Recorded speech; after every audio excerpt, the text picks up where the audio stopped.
Listen, thank you very much for joining us. For me, this is probably the biggest number one El Numero subject for all agencies and consultancies at the moment. The whole retention and attraction debate around the war for talent. I'm excited today because we've got three leading practitioners who've done some amazing things in their agencies and also for their clients. And they've got some real insights which I think can improve your chances of winning this war. For those that are new to Pimento, thanks for joining us. This is actually our second Marketing Spice Live of the year. It's part of a portfolio of content we'll be sharing across various channels, brands, agencies, consultants, and guests throughout 22. We now have brought all of our content into 6-week cycles. So there's podcasts, there's webinars, there's calls like this, and we'll also be producing lots of materials to help you across the year. As before, we will record this and we'll be sharing the content on the Pimento video channel, which is on YouTube. You just need to search agency YouTube and hopefully you'll find it there. There'll also be a link in the chat box, which Molly or Theresa will put in a moment. So, I mean, listen, let's just get into the subject straight away. I mean, the last 2 years, flexibility has become a professional buzzword. The kind of pandemic has taught us that really remote working doesn't impact productivity. It's also allowed employers the chance to be able to fit their work-life balance into their personal schedule. And it's also been the central reason for new people seeking work, which is they don't feel they have enough flexibility in their current arrangements with their employer. So, as I said previously, and we've got three leading professionals in this space who've done a lot of work for their agencies, and it's worked enormously well. Alexa Stewart is Head of Culture and Clients Director at Cirkle PR, which I think are many known to all of you. They're a communications company. She herself has been a communications professional for 15 years, focused really on the FMCG market. So she'll be on next week's call where we actually have a whole session on FMCG. And Alexa has experience across corporate, consumer, retail and food service channels, and also has a keen interest in using the power of communication as a force for good, something that's very important at the moment. Alexa is passionate about people, culture and social purpose and leads the development and delivery of the agency culture at Cirkle, including talent attraction and retention, the agency's award-winning wellbeing proposition, the D&I program and their L&D plans for the new agency team, I think are well known. As an agency, they've won numerous awards. They're also, and I'm sure she'll go on to talk about this today, they're one of the leading proponents of share ownership, and they divested, or at least the chief executive and owner of the company divested some of her stock a few years ago to make that available to the agency as a whole. Alexa also chairs the Alliance of Independent Agencies Wellbeing Action Group, so she's very well qualified, and thank you very much for joining us today. Good morning, everyone. Simon Barbato is the founder and CEO of Mr. B & Friends. Simon, although he looks obviously much younger than this, has been in the business for 30 years, spent a lot of time in advertising, integrated marketing, brand consultancy. Certainly his role is very wide and varied and includes business development, agency leadership and setting the cultural agenda for business. And his own personal professional specialisms are in brand planning and strategy. For those that don't know Mr. B & Friends, it's one of the UK's leading independent brand agencies, based down in a lovely part of the West Country. They deliver brand experiences across a wide range of industries, from domestic and international clients, which include IHG, where we first met, OVO, Britvic, and the Principality Building Society. Sally Ann Hall-Jones is the charismatic and inspiring leader of a long HR career, working both nationally and internationally for clients. She has had a number of senior roles, including one for working for one of Britain's largest supermarkets, and she leads very much from the front. She actively encourages collaboration and knowledge sharing and assists on excellence in all aspects of Reality HR's work. They are an organisation that partner with something like 300 small to medium-sized businesses in the UK, and clearly a number in our sector. And they've been members of Pimento the last 2 or 3 years and have helped a number of agencies that don't have PR professionals in-house to navigate their world of PR. They also have a big development arm within their agency. So if you don't know them as an HR partnership, then you should get to know them, because they've got, I think, something like 40 people now in their business who are CIPD qualified, and they can help your business reach the next level. Okay, so those are they. thanks to all of you. What we thought we'd do is Simon's going to share a short presentation, which kind of will get us starting on the work that he's done and sort of the partner plan, or as he calls it, the friends plan, and how that's working for his agency. And there's some really useful insights around what they are doing. It's been incredibly well received by his team, and he's building on that, and he'll share some of the results to date. Then we're going to open it up to a panel discussion. I want today to be as interactive as possible because this is a subject, and we've all got lots of apocryphal stories. I was telling a few to the team before you all came on, but some of the stories will blow your mind. So we want to be able to do that, and then at the end we'll tie it up, and then I'm going to hand over to Bon or Boname from Question Retain, who's going to give you the top line results of the recent survey that we did amongst our members. And oddly enough, those two things kind of correlate and come together very nicely, so it's very timely. So I'll start with you, Simon. You've got ability to be able to share, leave your content. I've got share screen on there. Excellent. I'm going to shut up now and go on to mute. Cool, thanks. Morning, everybody. So I'm Simon Barbato. I'm the CEO and founder of Mr. B and Friends. Before I start talking about our employee value proposition, it's worthwhile giving you a little bit of context. So our agency's 16 years old this year, and for the first 12 years of our sort of history, we had quite steady growth. About 2018, we hit a period of stagnation. And we weren't growing, and we were sort of trying to re-establish, I suppose, our positioning as an agency, and also, you know, our vision moving forward.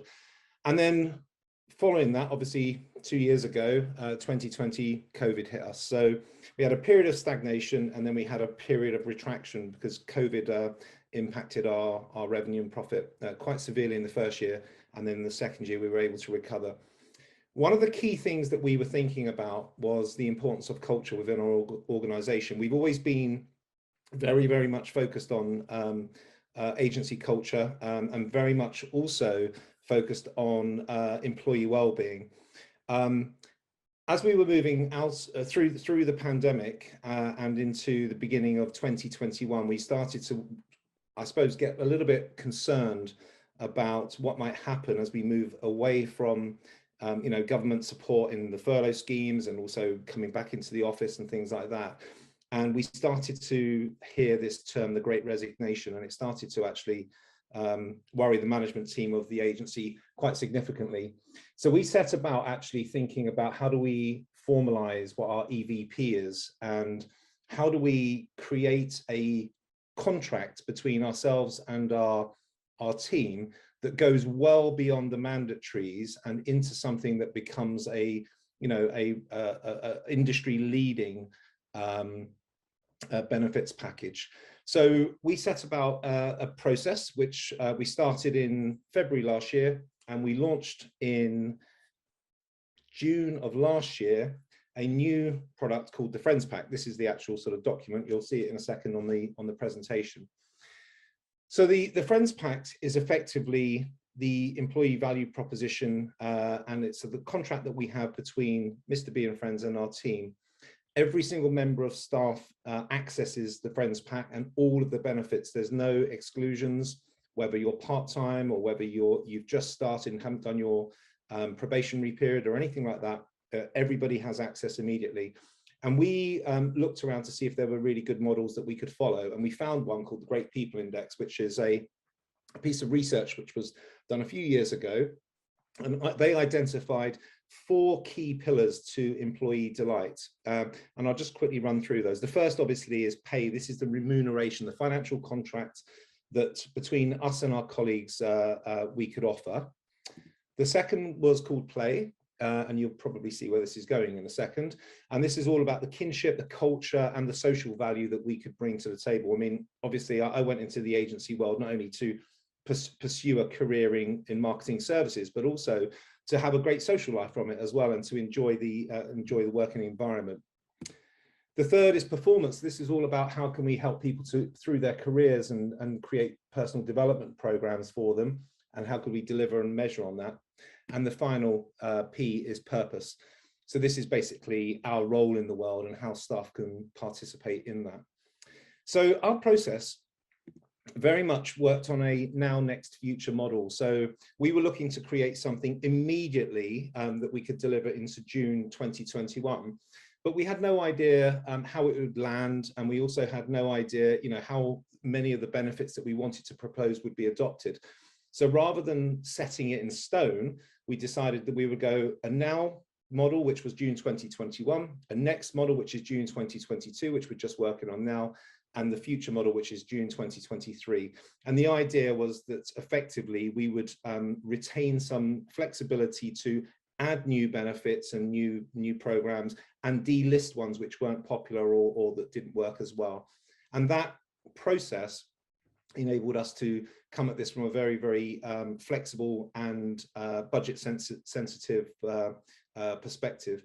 What is worthwhile mentioning as well, actually, was the process that we went to get to our EVP. And it's worthwhile just sharing a quick anecdote about that, because we had a senior leadership meeting. We decided that the best thing to do was to socialize the process rather than democratize it. Otherwise, we'd be inviting ideas from the staff that could never be costed into the plan. And therefore, we didn't want to let people down when we said we couldn't, achieve those things. So, so we had a session where we had all 4 buckets: the pay, play, performance, and purpose. And we said, without any restrictions whatsoever, let's just put ideas into it, and then we'll go away and budget it. Well, I can tell you the first cut, and bear in mind that we're a 29-person agency, the first cut came back at a cost of around £650,000, which we were never going to be able to afford to deliver. So that enabled us to focus our minds very, very well on how much we could afford to do. And we basically used the barometer of around £5,000 worth of value per employee. That was what we felt would be a very, very decent investment, but also roughly the cost of replacing somebody. So this was going to act as a retention and a recruitment tool as well. So we then basically produced a Friends Pact, and what you're seeing on screen right now is the actual document. We launched it at an away day. We had the opportunity of digging into each of the different benefits, and there are 29 different benefits in our Friends Pact. These are over and above salary, mandatory or statutory pension contributions, and annual holiday. And they're based across the pay, play, performance, purpose pillars. And it's worthwhile just sort of talking through some of these. You're not going to be able to read these on the screen, but I'll pull out a couple of the really popular things. So with regards to the pay, we were already operating a work from anywhere subsidy. We decided that that's going to remain because we have retained our flexible working. We also introduced individual performance rewards as well, just spot rewards for people who have gone over and above. Each year, for example, people will get £250 as they pass through their anniversary. So in the month of their employment anniversary, they get £250. And then one thing that we did, which we had never done before, was we published our wage brackets. And this was really important, that we demonstrated that as you progress through your career at Mr. B and Friends, you can not only see your career ladder, but you could also see what you can earn in those next steps up. So that's provided a level of transparency that we didn't have before, and also a bit more structure to the way that we grade pay. In terms of the play, we have got lots of different things here. Birthday off or gym membership, that's been very, very popular. We even have booze-free gatherings as well, which was important to certain members of the team. And we've introduced a summer trip where we have, previously we would only take away award winners on a summer trip. We're taking the whole agency away. So these things that have gone really, have landed really well, and have now become part of the social calendar in the agency.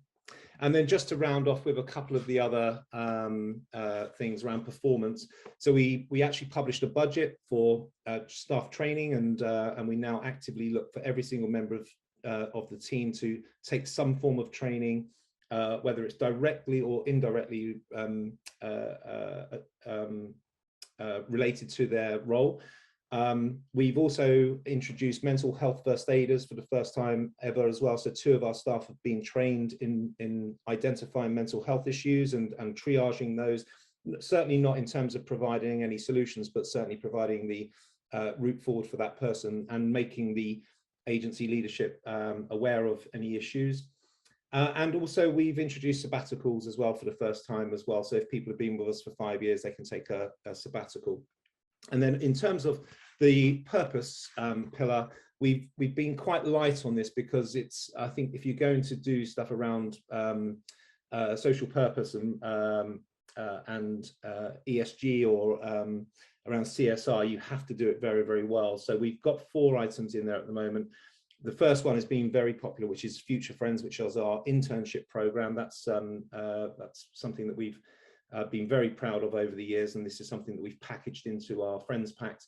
And we've really honed in on diversity and inclusion as well. So we set up a EDI team, and they are now educating us and helping us to address the imbalance that exists within our staff base as well. So there's some highlights from the actual Friends Pact for 2021-22, and we're just developing the new cut of that now. But some immediate impacts I thought would be useful for actually sharing with you. The staff sentiment, we track that on a monthly basis, and we've had a higher level of staff sentiment for the last 9 months than we've ever had in the agency before, and that has been also statistically proved by our ENPS score as well. So that's gone up about 15 points. We've had only 2 resignations in the last 12 months, which is a lot lower than we were expecting. But most importantly, we've managed to recruit 8 new people into the company, and 3 of the candidates cited the Friends Pack as being the tipping point for them in their choice to come and join us. I think we've got our culture back to really strong health as well, but most importantly, from a value point of view, from an agency perspective, the business performance this year has been absolutely outstanding. So after a year of stagnation, a year of retraction during the first COVID year, we're now up to pre-COVID levels of revenue, but the performance in terms of profitability, in terms of recovery rate, in terms of utilization is so much higher than it's ever been. So, and I can't attribute everything to the Friends Pack, but certainly we've got a happy team, and that means that the business is in a really good state at the moment. So hopefully that's very short sort of canter through what we've been doing, and I'm sure that there'll be some questions about it later. Simon, thank you very much. Some really, really interesting ideas there, ideas which I'm sure other agencies could actually look to adopt. For me, I think that the fact that actually it's presented in a holistic package and actually is well detailed and is transparent is immensely important, because very often I don't think employees actually see the value in what they're getting. I know there's been a trend the last few years for agencies to not actually have a full list to give loads of benefits, but to focus on the financial material value of their jobs. There's been a kind of a move away from things like cars for tax reasons and other benefits in order that they can actually push the cash amount up. So there's different approaches. Okay, so what I'm going to do now is I'm going to if I bring in Sally there, make her go to the spotlight, and then I'm going to do the same with Alexa. Here we go. Okay, and please, by all means, do use the chat at the bottom of your screen, everybody, to fire in questions to the team as we go through this. We sort of take it from there. So for me, let me kick off with the first question, which is, why do we, obviously COVID is a real thing, but more broadly, why do we think the landscape has changed so dramatically when it comes to talent? There's been obviously things that have happened fiscally, but it just seems to me that it's been something that I guess has been coming for a while, but it's been really crystallized. Anyone? I'll kick off for you, Stephen. First of all, I just want to put it out, I think the job that Simon's done with the Friends Pact is absolutely awesome. I told him this when we spoke a few weeks ago. I lead a team of HR professionals, and we work on EVP with our clients a lot. And I have to say, it's really up there in terms of the best articulation of an EVP. So it's really good. And I'm going to be asking you to come and talk to my team about it as well, Simon, if that's okay. Going back to the question, I don't think it's any one thing. I think it's many, many different factors, and I think it varies industry to industry. And also I think it's very geographically impacted as well. So I think it's many things, but I think two big catalysts have driven us to the point we are now. One is Brexit, closely followed by a pandemic, and that's probably just accelerated trends that we've been seeing for a number of years in the employment market. But all of a sudden we've seen a complete pivot in terms of the need for just really thinking about our teams and how we look after them and how we value them, which isn't just about that monetary value. Thank you. Yeah, I would just follow on from that. I mean, I think from Circle's perspective, I think COVID has probably been the main driver behind some of the challenges that we faced from a sort of talent perspective. I think we've actually been really lucky not to lose many people to the Great Resignation, but there has just been so much focus on trying to retain that culture and kind of keep people together. And you know, the things that might have worked in the past, the kind of, you know, ice cream Fridays and things like that just don't cut it anymore. You have to sort of work so much deeper and really kind of deliver a proposition that is meaningful for people. So yeah, just to echo what Sally said, Simon, I kind of love that, Pat. I thought it's brilliant and sort of beautifully presented to kind of really, I suppose, be felt by your team. So definitely going to be stealing some of that, I think, from my perspective. That's fine. I mean, from our perspective, all of the above, really. But also, I think what was driving a lot of the thinking behind us was there was obviously the fear of the Great Resignation, but we'd already been investing in some ways in certain lots of benefits, but we'd never actually packaged it up, and we wanted to do something that projected our agency as a real employer of choice, and not just for those that were already with us to reinforce their decision to stay with us, but also to give people, a sense of a sense of pride, really, about sort of, who we are, who they're working for, and what we're here to achieve. I think that COVID has really blown the lid off of a lot of things. It's blown the lid off the way that we run the agency, the way that we think about the agency, and we've relaxed so much of our previous command and control attitudes towards staff, and allowing people to prove themselves to be responsible adults and things like that. And these are the things for me that has helped us to shift our culture. And I think that if we can continue to do that, but do it in a way which is manageable, cost effective, and deliver mutual value, that's the most important thing. Is, as I mentioned right at the end there, we believe that the Friends Pact has helped us to create mutual value, not just spending money on our staff, but actually getting something back from the team as well. I think that these are the things which we're keeping our eye on. Just to add to that, I think a great starting point for anybody thinking, gosh, we need to do something but not quite sure where to start. A great starting point is to talk to your people. So ask them, where are they now? What are they valuing now? Which is probably very different to what they were valuing pre-pandemic, and what's important to them in terms of their relationship with their employer. So rather than maybe second guessing, use that as a starting point and then build your provision from there. I mean, certainly we're seeing some surprises with some employee surveys we're doing with some clients where they anticipate a certain response, but actually it's completely different because people's values have changed quite significantly because of what they've been through. Yeah, just adding on to that, actually, around flexible working. So we spoke to our team to ask them their kind of attitudes towards flexible working. And I think we'd made some assumptions beforehand, and it was really helpful just to kind of get their input. And the findings were really interesting. Some people, saying that actually they want to be back 5 days a week and that's where they work best. Other people, polar opposite, just want to work from home. And we thought it was really important to try and get everyone's input and create a policy, sort of co-create it with them so that they feel like they're part of it. And Simon, your point about giving people responsibility and autonomy and kind of being less of that, parenting type culture, and actually much more, we're all grown-ups here, and actually we kind of trust people to kind of use their time and kind of work out what works best for them and works best for the business and for our clients as well. And I think that's gone down really well, and people have shown that, you know, they can be trusted and they're making really sensible decisions, but yet feel very rewarded and recognised for being given that autonomy, which is great. I think it. Thank you. Can I just jump in there? So we'll come back to that point, Simon, very quickly. Nicole, you had a question. Yes. Firstly, amazing. I'm really curious what you together. I know we talk about the Great Resignation, but I think from just the conversation, I think more is that great reassessment.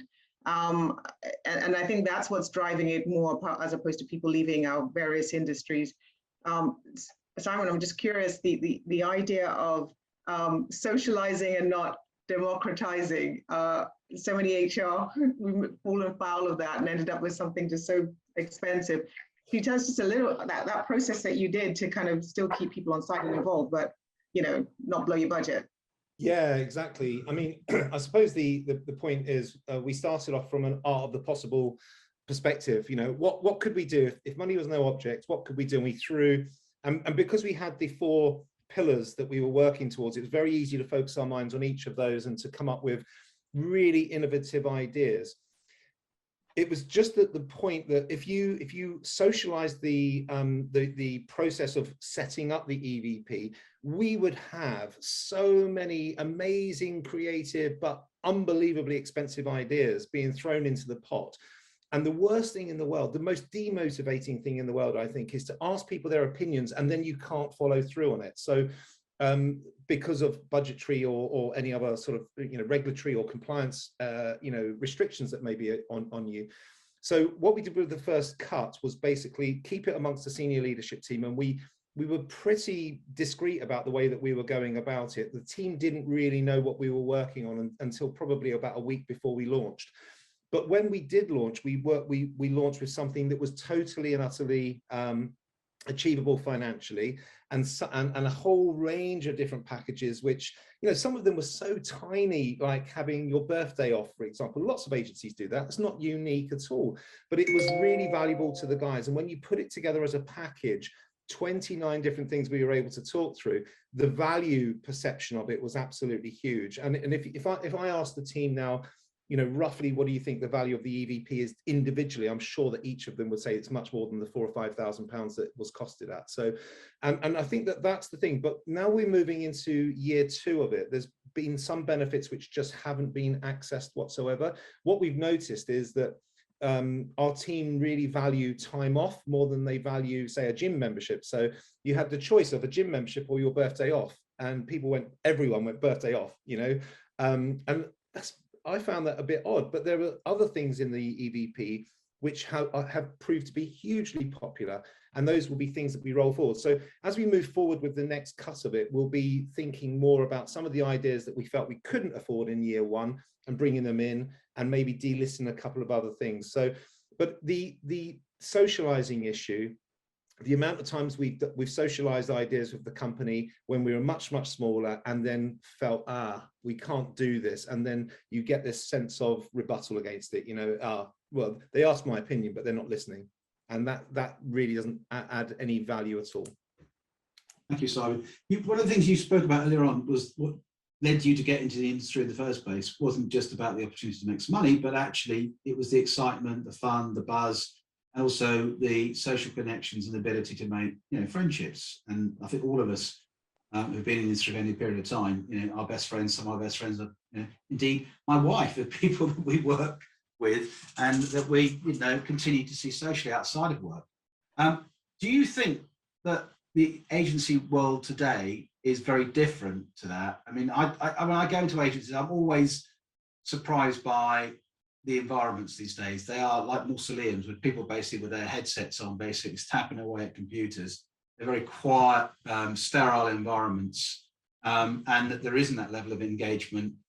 You know, for example, in my days, we'd have a bar. Most agencies don't do that anymore for all sorts of reasons. We will also encourage our executives to entertain and take their clients out and really develop deep relationships. Again, agencies either don't have the time or they're strongly advised not to do that these days. So, is it as attractive as a business to young people as it was? Is that one of the reasons why I find it quite difficult to find talent? Okay, well, I definitely didn't join this industry to become wealthy. Okay, so this industry for me was about the talent, working with talented people, working on exciting projects with exciting brands and all those sorts of things.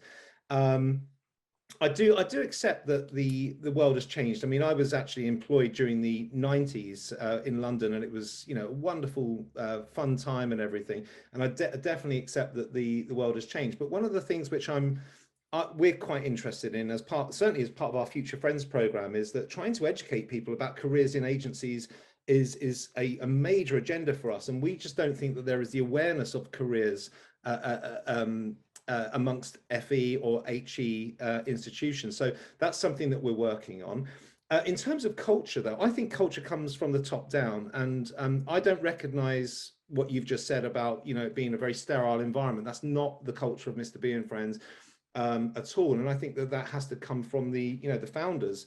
So it depends on what type of business you want to run and grow, really. And ours, I've often actually been it's often been remarked that people that knew me when I was in my last employed position, they basically say that this is Light and Coley, but in 2022, and you've simply taken all the best bits and reimagined it for the future. So it's a difficult one, Stephen, because talent is the most important thing to us, and having I've talked to our senior leadership team about having a pipeline of talent is as important as a pipeline of new business. And that's what we're working on at the moment, and trying to create an environment that people will find inspiring, energetic, fun, and they'll have great friendships from coming to work at Mr. B and Friends. It's in our name. It's the whole purpose of the business. So a bit of a roundabout way of answering your question, but I don't quite recognize some of the things that you were talking about, it being sterile nowadays. I think that's really down to the leadership. Just to add to that, I think Simon, what you're describing is culture, and culture is to my mind a 360 component. So it has to come from every part of the business. So I think the leaders set the culture, but then it's about how it's then distilled to the entire team, but also how they then embrace it and then put their own mark on that culture, because the culture is the people of the organisation. And I think perhaps where culture is lacking, because it has taken a knock over the last few years, that's where the businesses are probably going to struggle the most. And if you can get that culture absolutely imprinted in every member of the team, regardless of what they do, and they then build upon that culture going forward, I think that's where the success will come from, and I think that's going to be a key differentiator. Yeah, I would completely agree with that, Sally Ann. So, I mean, my role is to sort of drive the culture within the agency, but I can't do that single-handedly. That would be a really tough job, and I'm kind of really reliant on having the right, inroads with the team, and having that sort of transparency where you can draw upon everyone's expertise and thoughts, and we kind of quickly learn, like we've got a celebration and belonging team, which does loads of really fun stuff, and all about kind of creating inclusion within the agency. So making sure that you've kind of got board representation within that, but ultimately we are not the best people to kind of comment and give ideas on what's really going to kind of inspire and motivate some of our more junior teams. So making sure that we've got kind of full representation from across the agency, I think, is really important, because everyone's got brilliant ideas. It's just making sure that there's kind of forums and platforms for them to, I suppose, have the authority and the autonomy to bring those things to life. Two thoughts on that. First of all, culture is extremely difficult to communicate and to get alignment on. Generally, it's particularly difficult when you don't have people in the office very often. So again, if it's one of those things that you are going to use as an attraction, and obviously build it as a retention tool, I would suggest it's very much more difficult than it was. Or actually, is it just about using different techniques to try and achieve the same end? Yeah, just to jump in on that, I think I'll give the example of recruitment and interviewing people, and quite often those interviews are done over Zoom, and people are on back-to-back interviews. So how can you really make your sort of proposition and your culture stand out versus, you know, other businesses and other agencies? And it is a really hard thing to articulate, and you can sort of try and, you know, put it into words, and you can tell people what you want, you know, think they want to hear, but actually they kind of need to hear it and feel it. And so actually something that we really encourage is not just sort of taking our word from it, and we'll, you know, give an overview of kind of what we think culture means to us at Circle and some of the initiatives and the kind of vibe that you might see and get at Circle, but also encourage them to, you know, go and have a look on LinkedIn and Twitter and see who works for us, and pick up the phone and have a chat with them and get their view on it, because you know, ultimately that's who we want them to be guided by, and kind of, it's not always the person in the interview. You know, obviously we're going to be on message, we're going to say what they think they want to hear, but it's been really interesting just seeing people take that approach. And I often get messages saying, oh, I think there's somebody you're recruiting because they've just dropped me a message on Twitter and they want a chat, and I think that's brilliant. And I think more businesses should definitely be doing that if they kind of really feel that what they're saying is kind of true and lived throughout their business. I think you're right, Alexa. I think cultures, you could define it as this is the way we do things around here. And of course, when people can be present and come into an environment, they can feel culture as well as see it. But of course, when you're using the recruitment process as the example you had, when you're then recruiting in almost like a 2D environment, and you're reliant on so many other things to try and impart culture to your candidates, it's really challenging, because it is a lot of feel, and of course the feeling isn't there in 2D, as we all know from living 2 years on a screen. Yeah, and even how you approach interviews, like the sort of power shift is completely changed. You know, every interview I go into, it's about me trying to sell the role to individuals rather than individuals trying to sell the role to themselves, and that's been a really interesting transition. I think it's completely a sell job from my perspective. Yeah, I think the thing is, you know, we are obviously talking to two agency professionals who run very good agencies, and the net result is you look after your people, you treat them well, and guess what? They stay and they help to grow the agency, and they do well themselves. That, unfortunately, is not necessarily the case across the sector as a whole. And we've heard so many horror stories, particularly amongst the groups. There was a report that came out last week with the chief executive of WPP talking about the fact that prior to COVID, or just at the start of COVID, they laid off something like 6,000 people worldwide. They're now trying to hire 10,000 people, and they're struggling. And in the report, he just said, you know, it's essential that we actually make the environments where our people work as attractive as possible, in order that they actually want to come into the office. Now, a lot of agencies I'm speaking to are really struggling to get people to come back into their offices. People have got very used to working from home. They're enjoying the fact that obviously they're saving on their commuting costs. They've also, you know, enlarged their families during the COVID period, either by having children or getting dogs or cats or whatever it happens to be, and all of that is impacting upon their decisions to come back into the office. One agency head I spoke to yesterday said that he was pitching for a piece of business at the moment against two other agencies. All three agencies are leading independents. They're all, you know, one of them was Agency of the Year last year. He said, what will determine the successful outcome of this pitch will be the agency that can get their people into their office. So it's not all, you know, I say rosy, in the sense that with flexibility there comes responsibility, and I'm not completely convinced that all employees, and I hate using that word, but team members are necessarily recognizing that we've got a business to run here. Now you squared up on that, but how would you advise other agencies to recognize that, you know, whilst you do need flexibility, you also need a workforce? You do need people to do some jobs. And we did learn, obviously, during lockdown that people can be trusted and will get on with stuff. But as we come out, it's a competitive world. And if we want to grow our agencies, we need to win, and we need to win big. We've seen all the research and the guidelines that have come out in the last few weeks from the Advertising Association about burnout and well-being associated around pitches. But I just wouldn't mind your own thoughts around that. I mean, can you pitch and win in this environment without anyone being in the office, Simon? Difficult. I think. I mean, it can be done. The work from anywhere policy that we've now written into everyone's contracts has a couple of caveats in there, and on a day-to-day basis, people can make their own decision about where they work. A couple of weeks ago, we had a member of staff working from her father's villa in Turkey, lucky her. But you know, there was no lack of productivity, there was no lack of effectiveness. But essentially, you know, when we are needing people to get together, they come into the office to kickstart projects or to work on pitches. And we've got to lead from the front. As I mean, you'll see that I'm working from home today, but we have to lead from the front as the agency leaders, and be visible, be present. And I think that's where we feel that we've succeeded, is that generally speaking, we've treated everybody like grown-ups. They've responded brilliantly with great productivity and great business performance, but they also recognize that that they do need to be together to be more effective in a pitch or in a big creative project.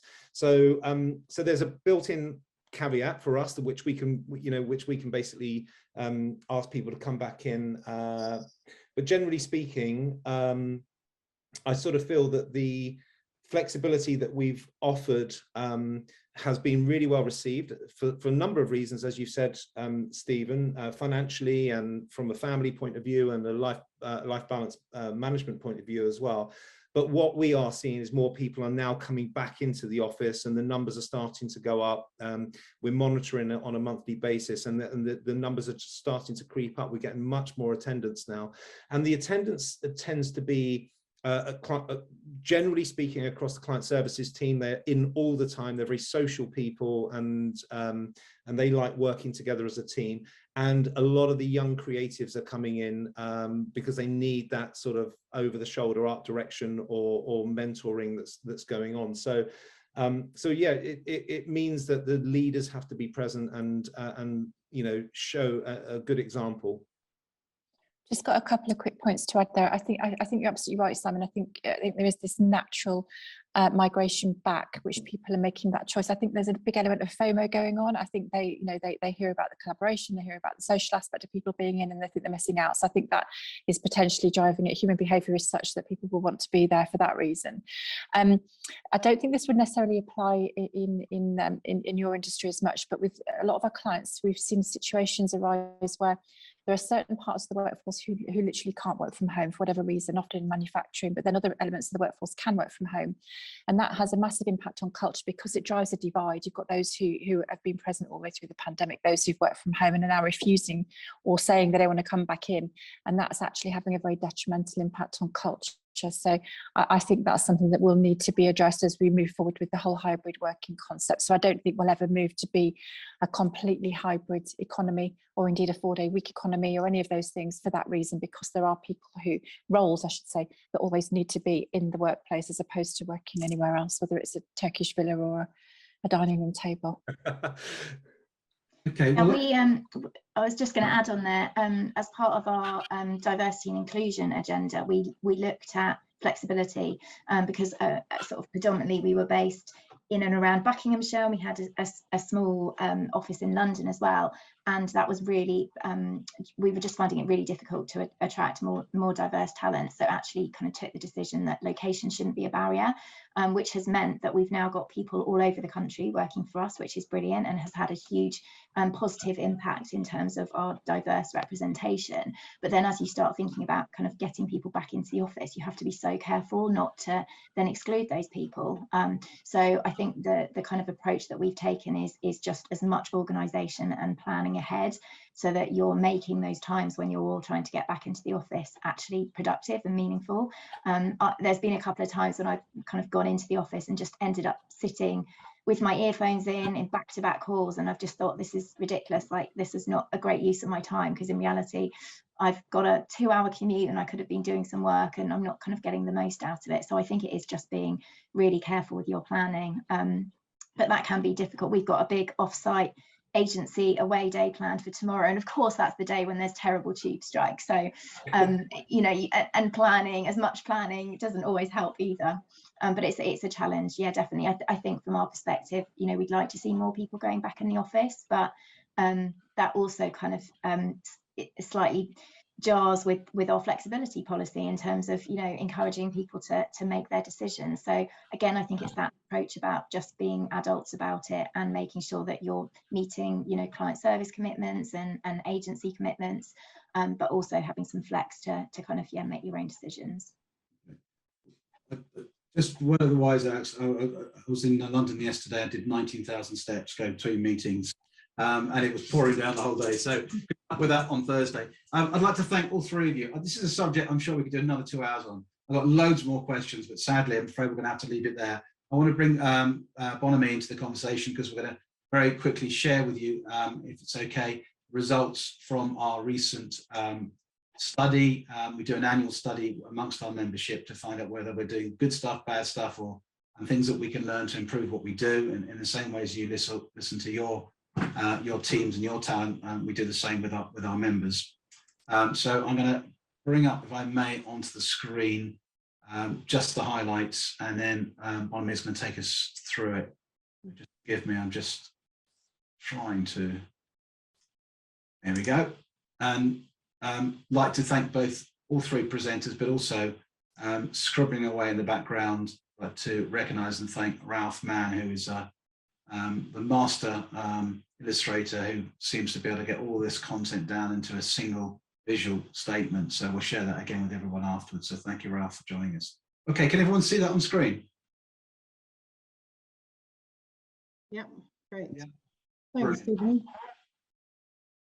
So this membership survey was, you'll see it's dated 2021. It was carried out at the end of last year into the beginning of this year. So we're just feeding back on the results from that period. It was open for about 8 weeks. Response rates were down slightly, but this was in a large part due to lots of new members and a widening out of the survey. So previously it was only sent to the agency leaders, and this time the decision was taken to widen it out and share it amongst all members and all contacts to give us a sort of a broader sense of what the members are feeling. So I'm just going to sort of whiz through the boxes. Stephen, do chip in if there's anything you'd like to add as we go. Open rates, you can see they are down slightly. Again, this ties in, we think, with the sort of the broader opening, slightly on the timing of the survey, and we might look to run it in October this year, but also on the wider numbers that we were sending out to. But 1 in 5 gave a 100% maximum score of 100%, which was great to see. Virtual events, 60% want to go for the fortnightly events, which is great. So tying in with all your conversations, there's a move to wanting more in person. So it's going to be still the hybrid approach, but maybe not as frequently as they were. So this will carry on as fortnightly. And preferred topics, 5 out of 10 citing senior client perspectives as their preferred topic, which I think's obviously been demonstrated already. When we asked about 5 PM, 6 PM clubs, over half saying that they're valuable and worth attending, and we've got some great verbatims here that we'll be using across social and as part of the content to just sort of underpin that and support the feelings that members have about these events. I think, oh yeah. 58% said they're highly or quite likely to attend a physical event this September, which is going ahead in real life on the 22nd. Actually, a further quarter of that group said that they were unsure about it. So it wasn't that they weren't. I think it was just probably uncertainty around dates and obviously broader situation with the pandemic and everything else going on. So it was a good positive statement to wanting to be back in person. Okay, and on that, jump in. So as you're all aware, but we are having an annual conference. We haven't done it now for 3 years because of COVID. So we're going to be doing that in conjunction with the Alliance of Independent Agencies and also Agency Nomics, and that's taking place on the 22nd of September. We also have an exhibition running alongside that, and all the exhibition space is pretty much sold. And we are doing early bird tickets, and those are selling very quickly. So we'll be announcing over the next few weeks who our key speakers are and the themes. Oddly enough, people is going to be one of the central themes. So we'll be develop some of the ideas we've been discussing today. Great, thank you. Just looking at comms frequency, 87%, really high. So 9 in 10 are happy with the frequency of communications, which is great. And the quality, even higher, 83% find the quality of comms good. And again, we've got some really positive written feedback to support that as well. Looking at the value, 39% saying most value, they value the opportunity to make and receive referrals. This is up slightly on previous years, which is positive. And just kind of, maybe there's a bit more to do on, because there were quite a lot of new members, so just pushing that message again out to the new members. And then a high 83% are likely or quite likely to recommend Pimento to all Pimento members to clients, which is great. And this quotes underpins that. It's the one network that actually does what it promises, which is nice feedback there.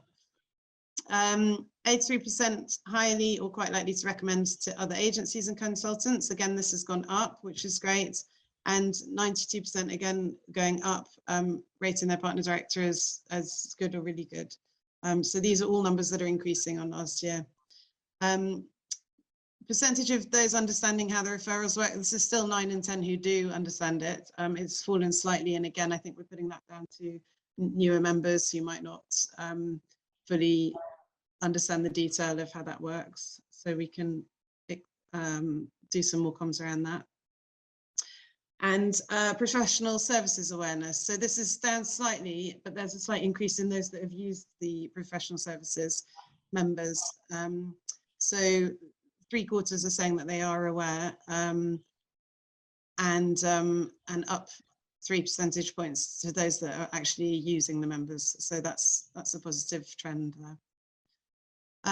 New business, 2 out of 3 are aware of Pimento Fuse, and 1 in 10 said they'd like to know more. So that will be, we can follow up on that. And then we asked about policies and practices. So what policies and practices are in place? We were discussing this earlier, 1 in 4 claiming to be too small to have policies in place. Stephen, I don't know if you wanted to chip in.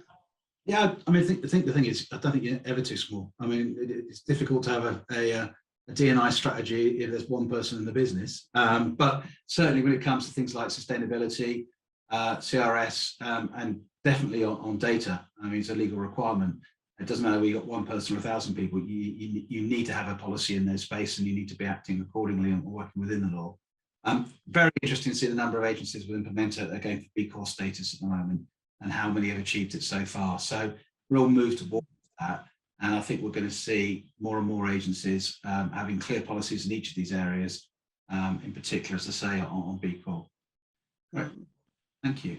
Okay, just the other thing we thought we'd share with you, it wasn't part of the survey we put out to members, but we did a separate survey on the portal. And just to really get a feel for where we are, we launched the portal back in 2017. And since that time, there have been various changes, but no significant updates to the portal. And this was part of a wider piece of research to understand exactly what we should be doing to that particular asset and how we can develop it over time. So around 50% of people basically claim to use the portal. And of those people, 67% see it as very useful, which is quite telling in a way. So there's obviously, you know, if 50% are only 50% of people are using it, fine, need to do some work on that. But of those 50%, 67% say that it's useful. So there's grounds for improvement there. Only 45%, and this is kind of a big miss and something that we say to members all the time, actually update their company profiles often. Our suggestion is that you really should be just looking at your profile at least once a quarter. Your client-based changes, your service-based changes, your personnel-based changes, really important to actually have your portal up to date, because that increases your visibility. It makes it so much easier for us to award and find referrals for you if it's up to date. So one sort of takeaway from today is please do have a look at your portal. If you've got any questions as to how to update it, then please just drop an email to Molly. I'll be only too happy to help. And then on the blogs, which is also part of the portal, just a reminder, any relevant information that relates to a new win, a new member of the team, a white paper, a point of view, an article, do take the opportunity to basically publish it on the blog. Not only do you obviously, people are reading it, as you can see there, but the other benefit is actually it does go out also to a newsletter to about 1,500 people. We now do those every 2 weeks rather than every week, so they're slightly fuller. And also anything you put on the blog that is customer facing, i.e. client facing, will also go onto the website. So you'll get a lot of bang for your buck, and we'll share it elsewhere. So quick fire round. Thank you very much for sharing that with us. I much appreciate you stepping into the breach there, and by the way, it's really very good of you. Thank you for that.